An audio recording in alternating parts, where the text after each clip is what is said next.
You believe in a young earth, a 6,000-year earth. Can you show me that that's true without using the Bible? And I say, absolutely. What's the oldest living thing on the planet? The oldest living thing on the planet? Trees. How old are the oldest trees? 4,500 years. That takes us back almost exactly to the year of the flood, okay, in 2500 BC. Let me ask you this question, which is, why are you so interested in this biblical story as opposed to any other biblical story? Well, that is because, first of all, Jesus believed in the flood model, and it's the basis for the entire authenticity of the Bible. If you can prove that the Genesis story is false, you have destroyed the entire belief system on which Christianity is based. So that's why we use this model to show people that Noah's Ark was real and that the story is true. Well, couldn't the story have been symbolic, metaphor for other kinds of events that took place? How about creation?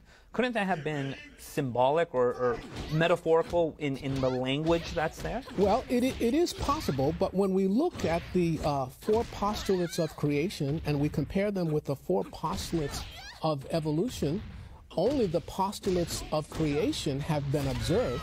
Evolution is based on 4 major ideas. None of them have ever been observed. Number 1, that life comes from non-life. We have not one single example of life coming from non-life.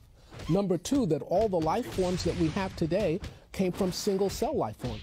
Many people do not know that while we do have single-cell life forms that we call bacteria, we have no 2-cell life forms, we don't have 3-cell life forms, we don't have 4-cell life forms, we don't even have 5-cell life forms. That is, we go from single-cell bacteria to complex life forms.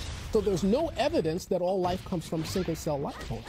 The third postulate of evolution is that time and chance drive evolution forward, of course, and time works against evolution.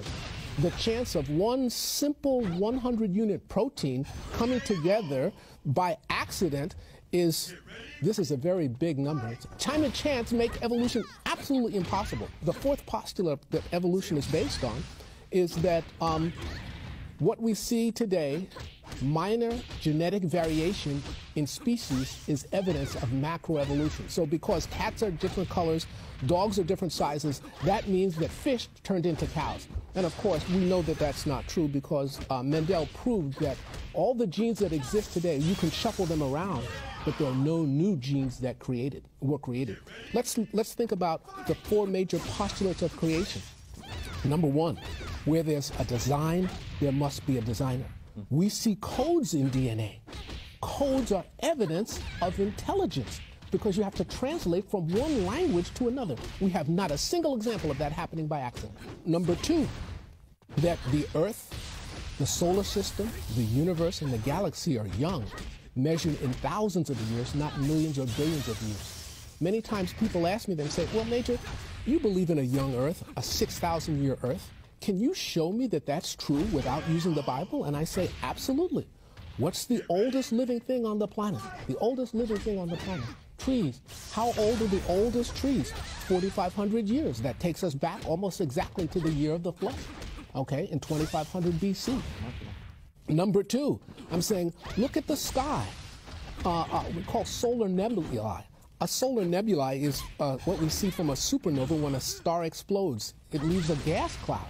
Because of our radio telescopes that we have now today, we can look deep into space and we can actually count the number of solar nebulae that are there. And how many are there?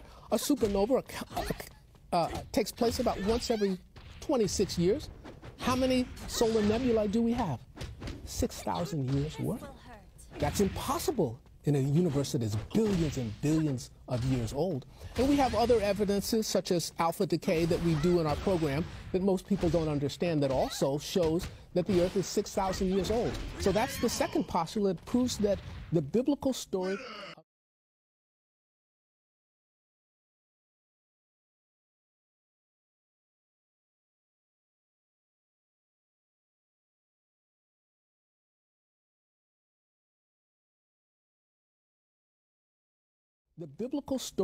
of creation is true. Life that we see today are the basic kinds of animals and plant life that were originally created. So we can test that. You can breed dogs, you can breed cats, but you can't breed cats with dogs. So there are limits to how far we can go. And lastly, that is, Earth experienced a worldwide flood in approximately 2500 BC, 1656 years after the world was created. The world is filled with limestone. Limestone is sedimentary rock. It precipitates out of water. The entire earth was filled with water. Every mountain chain in the world, including Everest, has sea life on top of that mountain.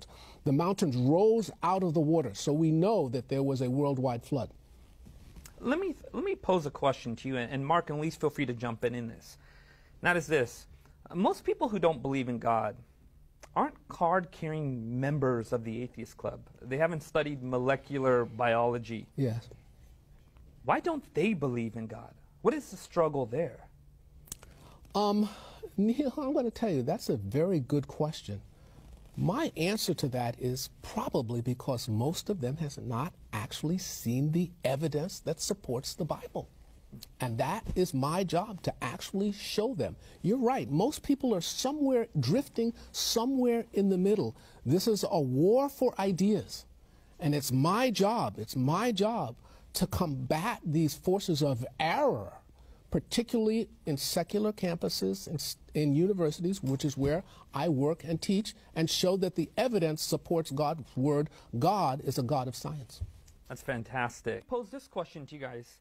Say someone grows up going to a Christian church. Say they have been surrounded by, a church community and pastors who preach sermons. Are there wrong ideas of God that exist? Wrong ideas of the Bible that exist? Well, certainly they do exist, and they exist in church. Many people don't know that some of the largest religious denominations actually support evolutionary theory, and I'm really sorry to hear that.